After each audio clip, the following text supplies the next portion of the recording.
In this lesson, we're going to discuss application and infrastructure security.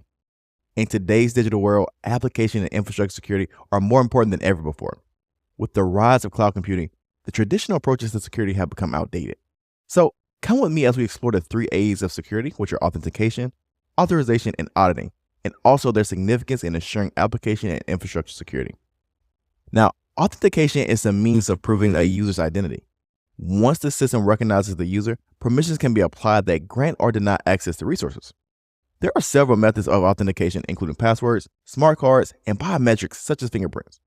However, traditional passwords are no longer sufficient to secure access to data and services, so the use of multi-factor authentication or single sign-on should be used instead.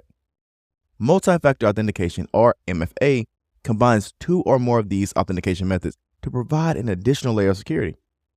Cloud services offer multi-factor authentication, including text notifications to smartphones and phone calls with single-use codes.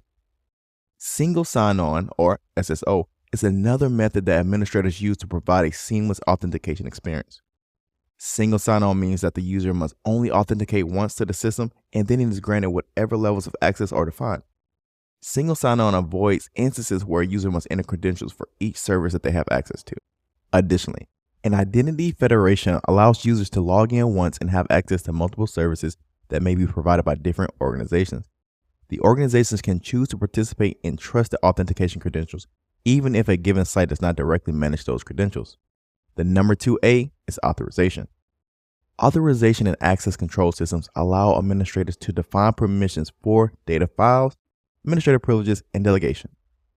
Once a user is authenticated, their identity is known by the system, whether it's a cloud-based system or their local workstation.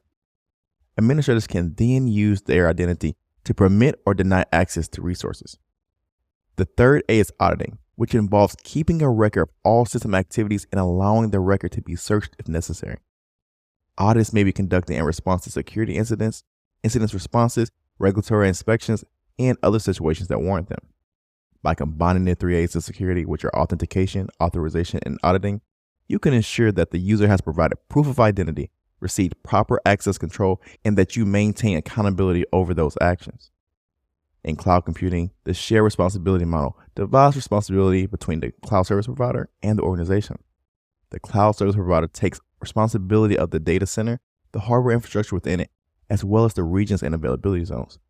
The organization takes responsibility for data, applications, operating systems, and network security related to the systems they manage. The cloud service provider is responsible for the security of the cloud, while the organization is responsible for the security in the cloud. Ensuring application and infrastructure security is vital for organizations.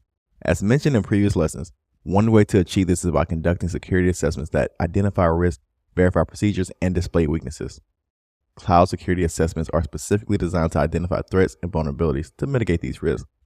One of my personal favorite forms of cloud security assessment is penetration testing, where a third-party security firm conducts an authorized attack to assess and report the organization's security level.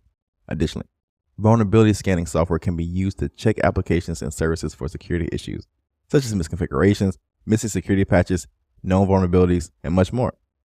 Web application scanning software can also be used to connect to a web application site the same way a customer or attacker would and then search for vulnerabilities.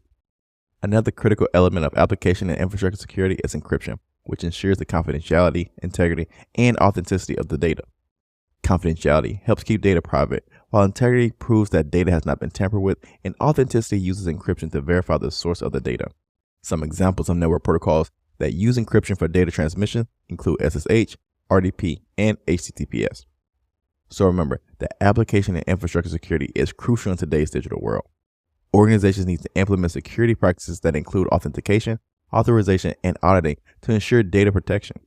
Multi-factor authentication, SSO, and identity federations provide additional layers of security to protect access to resources. Security assessments, penetration testing, vulnerability scanning, and web application scanning help identify threats and vulnerabilities to mitigate these risks. And encryption ensures that confidentiality, integrity, and authenticity for your services and applications in the cloud is achieved.